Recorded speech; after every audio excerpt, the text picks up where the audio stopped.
And for the Q&A, please make sure that you use the microphone. So with that, this award was established in 2020 to recognize those who have created and celebrate the individuals, groups, and organizations whose work has contributed to a diverse, inclusive, and equitable scientific community. I've been extremely proud of the awardees throughout the years, including this year's awardee, and I'm going to hand it off to the individual who nominated them to introduce her.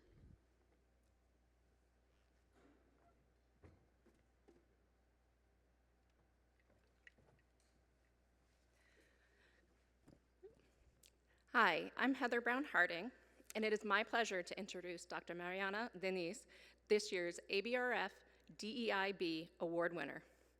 I've worked with Mariana for several years through Bioimaging North America, or BINA, and I'm amazed at everything that she's achieved. Just reading her accomplishments is tiring. Imagine actually doing them. She began her career in Mexico City and has since worked worldwide, researching infectious diseases prevalent in resource-poor settings. With this work, she's taught in Mexico, Uganda, Costa Rica, Malaysia, and Brazil. Mariana has dedicated more than 20 years to mentoring individuals from underrepresented groups in science. Her commitment began when she worked with students in low-resource areas of Mexico to foster interest and skills in STEM fields.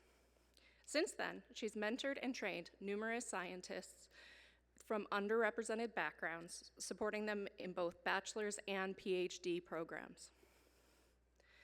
Mariana is involved in BINA, Latin American bioimaging, and global bioimaging, to name a few. Most of her work with these organizations have focused on improving inclusion and access to technology for researchers in Latin American countries. She worked very hard to overcome language barriers by translating training materials. She has translated not one, but two guides, the bioimaging book and the bioimaging guide. This work has broken down language barriers and enabled equitable access to bioimaging analysis education for Spanish-speaking communities.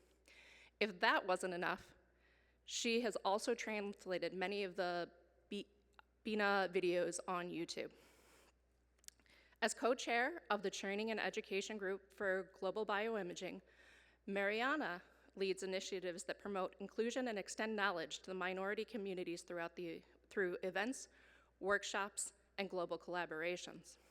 Of particular interest to this group is that she serves on the Bioimaging Career Paths for Imaging Scientists working group, advocating for equity in career progression and equal recognition of scientific contributions. Her sustained leadership, advocacy, and mentorship make her an exemplary awardee of the ABRF DEI Award. Thank you.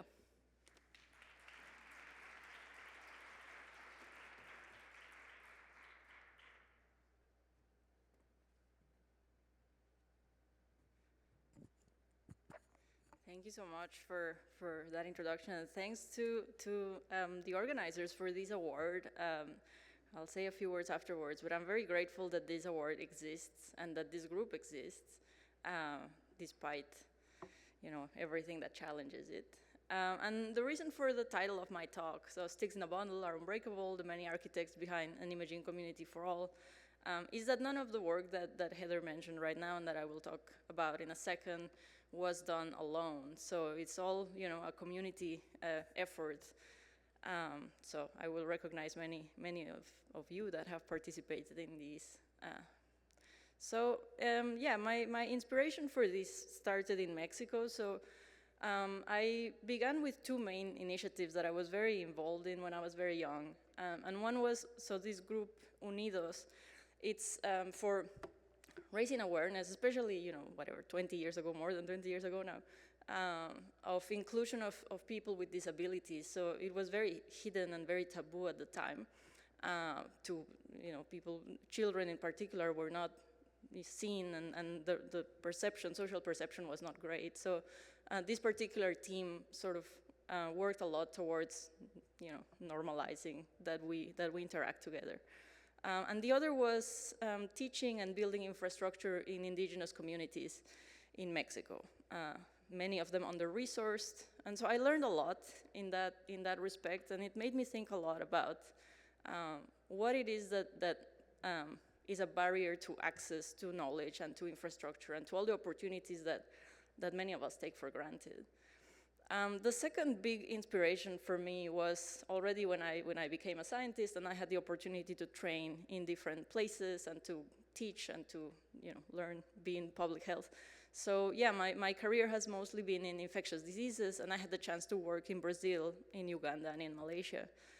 And there, one of the things that I went out to do, so I was working at the London School of Hygiene and Tropical Medicine, and we had to establish basic labs in remote areas to be able to do diagnostics and facilitate some of the research that was going on there. And so it also opened my eyes to that despite being very capable, all the teams, the access to resources was difficult, and to resources that you would perhaps think, oh, tips, what are tips? That was difficult sometimes. So, after that, this is how I view it now. The reality, what is equality, what is equity, and what would be justice, or removing those barriers would be the ultimate goal. But, equality and equity, to trying to, while those barriers are being removed, to make it possible for all of us to have same chances.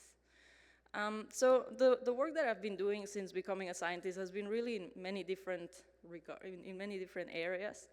One of them is access to knowledge. So as you all are aware, perhaps, the publication fees and the access to some of the papers that are behind paywalls is not affordable to many. So when I think of, say, even some of the cheaper publications, $1,000, $3,000, in currencies, say, like in Mexico, where I'm from, that's a lot of money. Not everybody can publish. And so it becomes a loop where you cannot afford to publish there, and then you are judged on where you publish. So that's not great.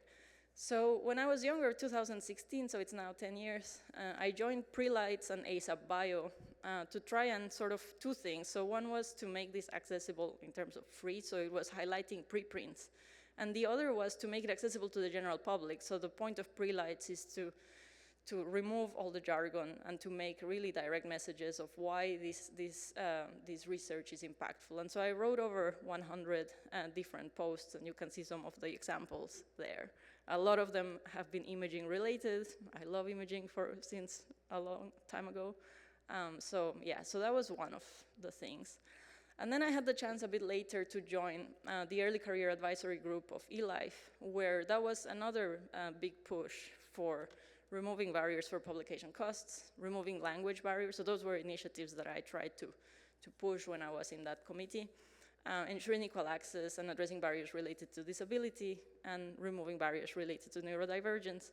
And for the latter, I got an award that is the Ben Barres Spotlight Award, which I really appreciated, and which to raise awareness, together with Dina, we organized a seminar for faculty in Northwestern.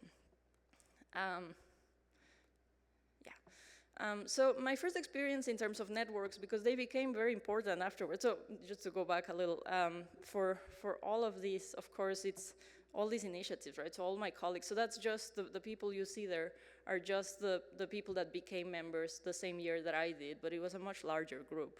And so everybody had their own initiatives, and everybody was contributing to everybody else's. So it's, again, a teamwork. My first experience with networks was, so I did my bachelor's degree in the UK, and so the Royal Microscopical Society was one of the first I joined. And so, of course, they have all these initiatives that I learned from, which was the Journal of Microscopy that is free to publish and to access, the Ambassadors Program, recognition of efforts by core personnel, so just to highlight, Dina won the Vice President Award from them. But they have been doing these recognitions for many, many years. Career standardization, so the technicians, I forget the name right now, but yeah, so trying to standardize career progression. connection to society and bringing people together. So I was very young at the time, but it became an inspiration of I really want to be part of these networks and I want to do more as I, progress in my career. Something that happened more, in the later years, in 2021, was somebody asked me, like, do you have microscopes in Latin America? And I thought, we should do something about this, of like recognizing the science that is being done in the region where I'm from, and I felt, for me, it's important that somebody from the region makes that recognition. And so, yeah, because I had been working in pre-lights for a while, I had this connection with the company of biologists. I really liked what they were doing in terms of trying to remove barriers. And so Focal Plane it has been a platform that has given us a lot of collaboration.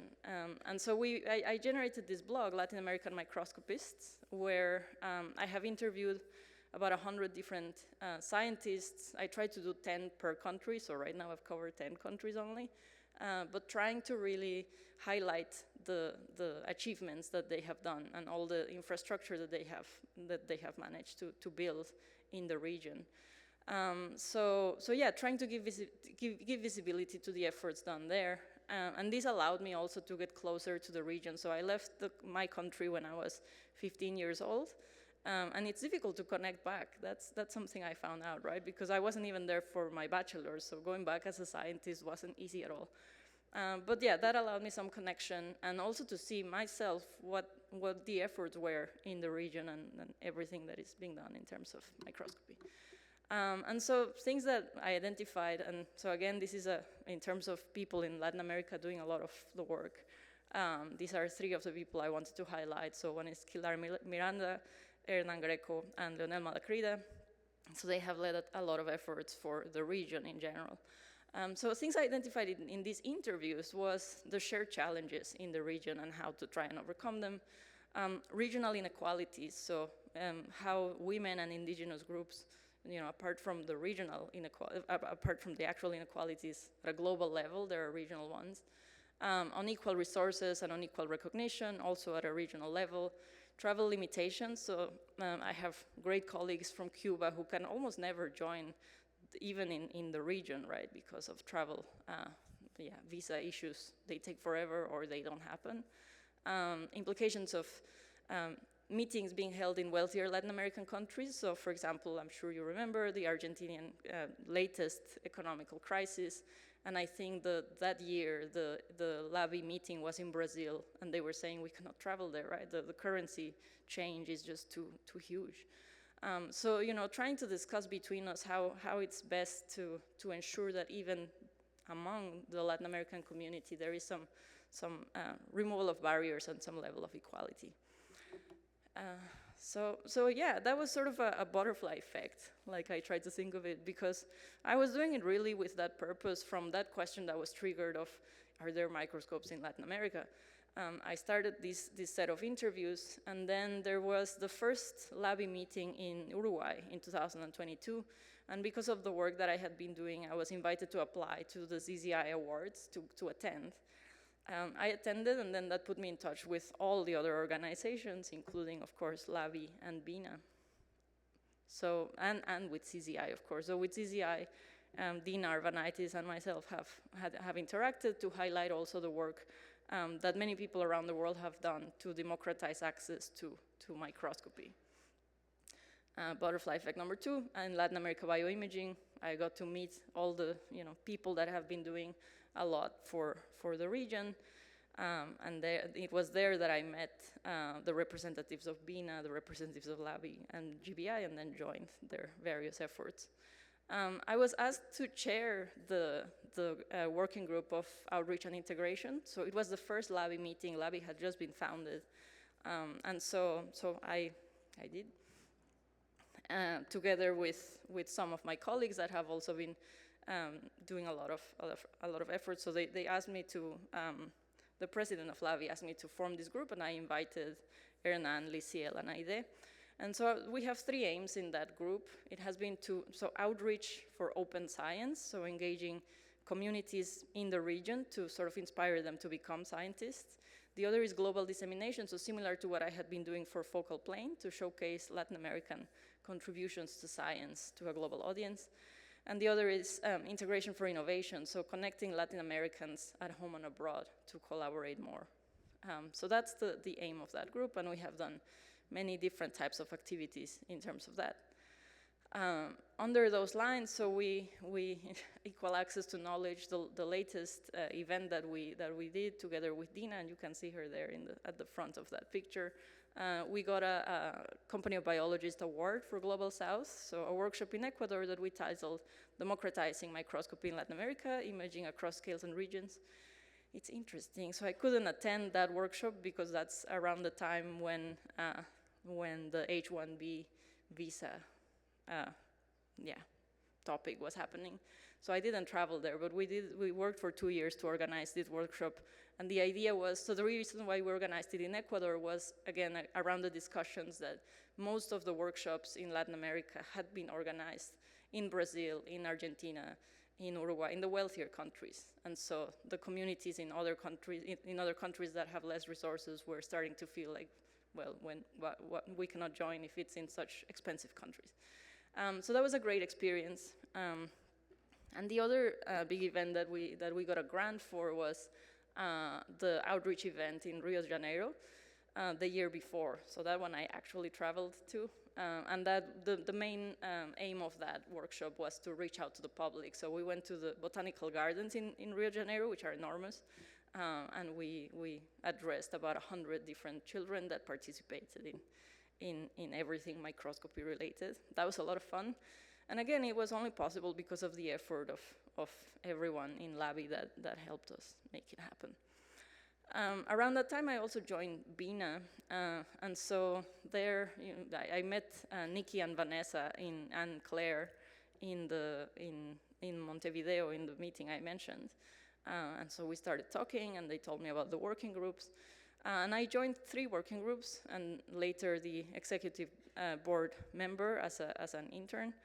And so I'm in community engagement. Before it was called DEI, but we changed the name. The other is training and education, and the other is communications.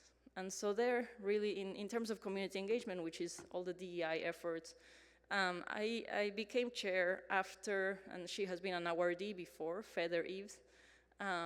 So yeah, she left. I took that place together with Andres Nevarez.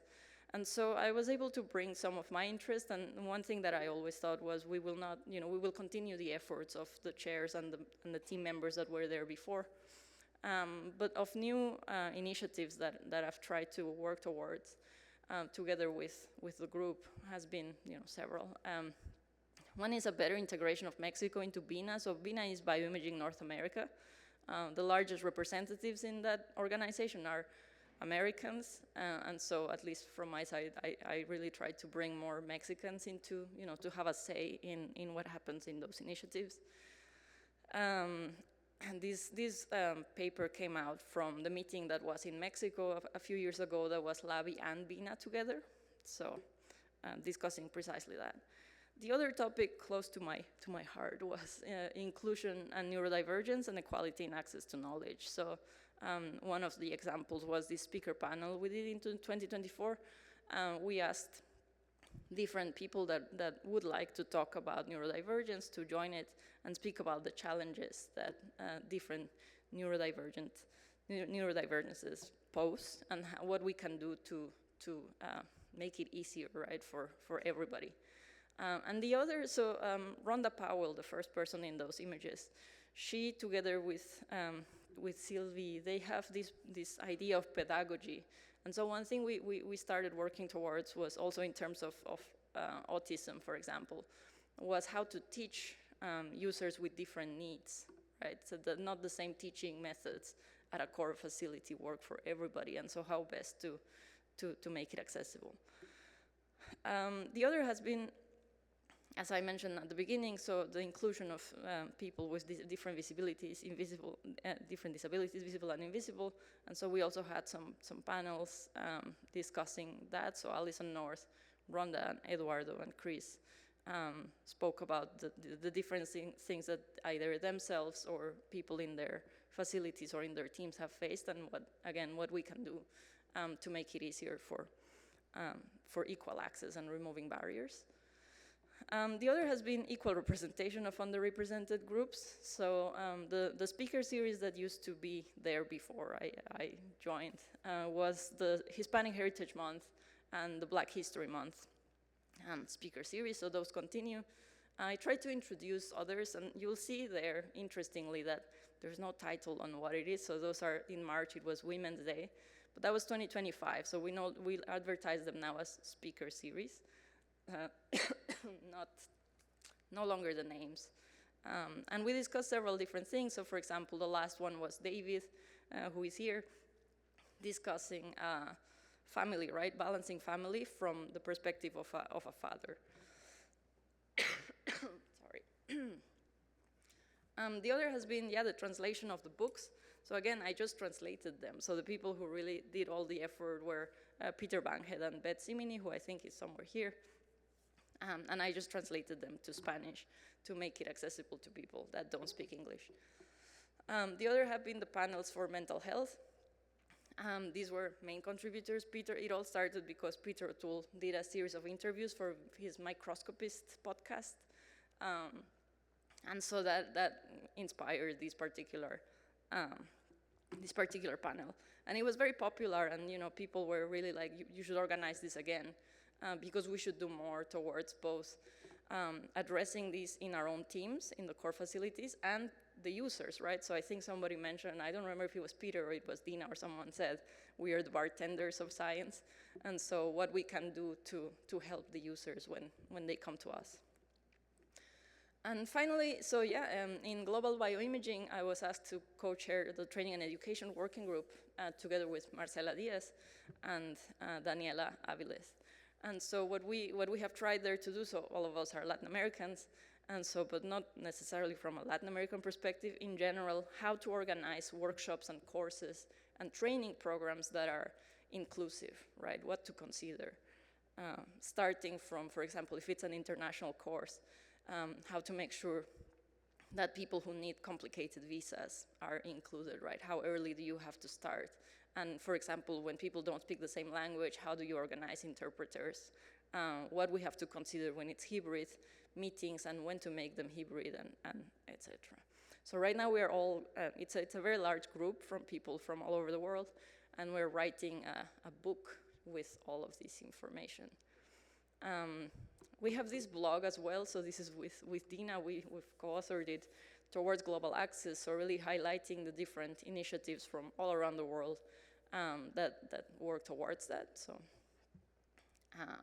and last, we're now part of Pitch, so it's this Partners in Teaching Fellowship where they paired a junior scientist together from abroad with an African scientist with a mentor. So I'm working together with Peter O'Toole and my colleague David from Nigeria, and the idea is to organize a workshop in Africa in a couple of years. So we're working towards that.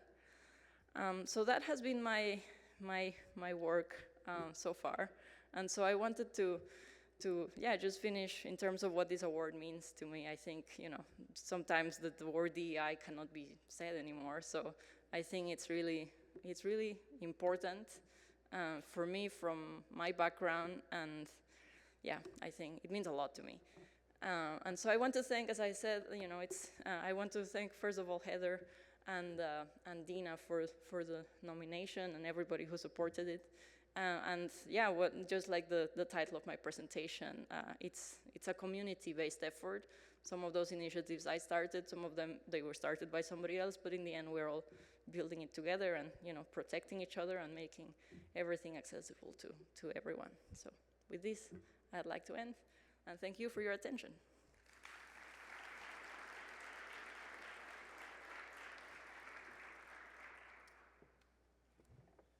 Before we open to questions, we'd like to present you with this award. So here, go for it. Lovely. Why don't we come over? Where do you want us? Right there. There you go. I feel like I shouldn't be in the middle. You're great.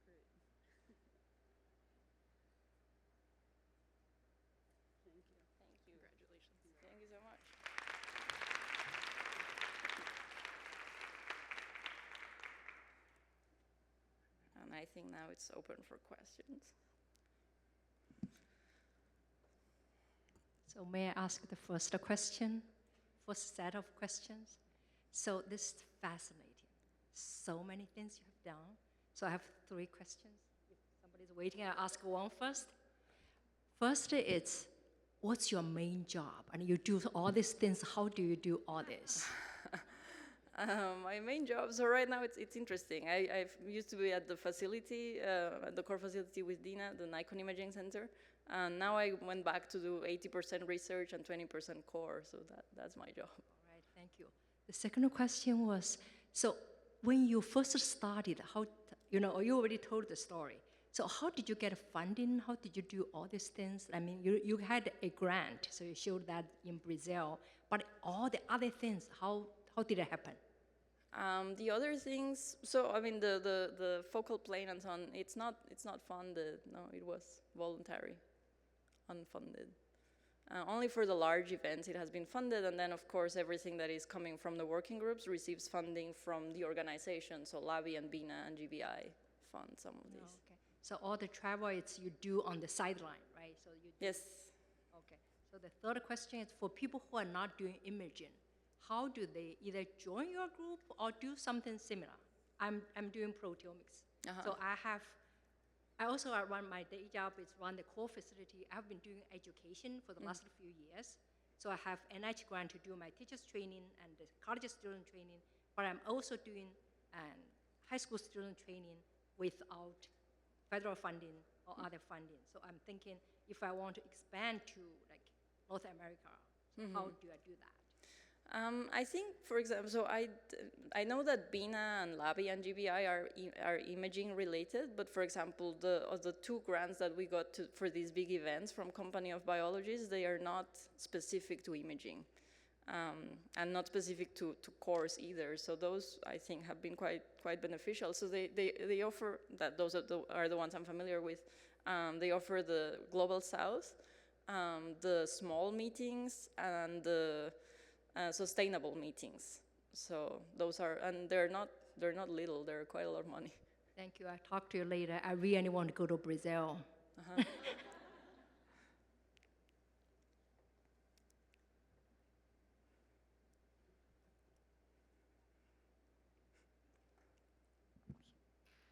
I actually have a question regarding, I mean, there's a lot of intellectual components that go into this in terms of translating things and so on and so forth. But one of the things that's always interested me is in relation to that, there's also the physical need, which is we need instruments. We need, how much outreach is there to imaging companies? And how willing are some of these companies to actually supply some of the instrumentation to the underrepresented areas? Yeah, that's a great question. In terms of instruments, the main problem, so they have been very supportive. So I know that at least for Latin America bioimaging, we do reach out to every big company you can think of, so Tissue Gnostics, Zeiss, Nikon, Leica, everyone. And they've been very supportive. I think one of the main complications is actually bringing in an instrument in terms of taxing. I think what is demanded, that's the last thing I knew, is that one pays the value of the instrument just for it to come in, and then when it goes out, then you get some of it back. And that's not something that most countries can afford. So that has been and we wanted to bring something to Ecuador for that workshop, and that was one of the main complications we faced. But in terms of their support, they have been very supportive. So for example, for the Brazil workshop, they also contributed a lot of the resources. So it was part of a bigger meeting, and at least my experience with all the companies has been very positive.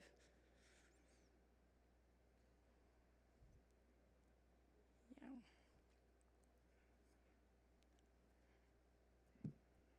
All right, let's just give Dr. De Niz another round of applause.